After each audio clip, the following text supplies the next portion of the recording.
Welcome to our channel. Today we how to register with Authorize.net, full guide step by step clearly.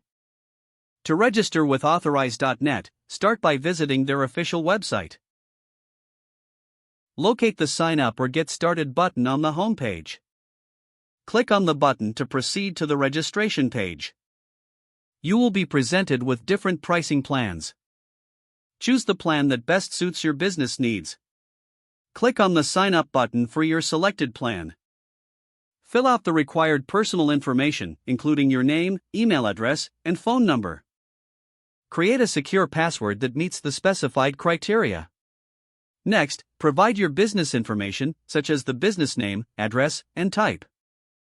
Enter your tax identification number or social security number, depending on your business structure. Review the details you have entered to ensure accuracy. Look for any promotions or referral codes you may want to apply.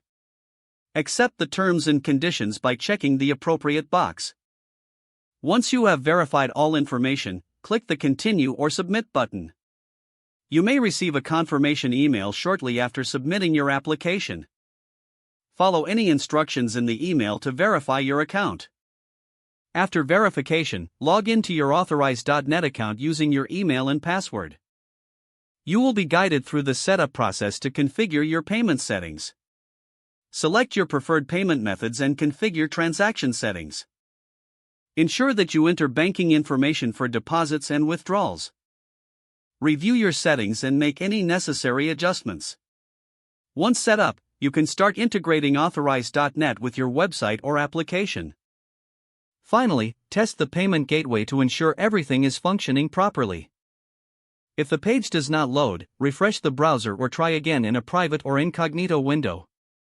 Make sure you are using the correct email address, then retype it carefully to avoid small typos. If your password is not accepted, use the reset option and create a new strong password you can remember.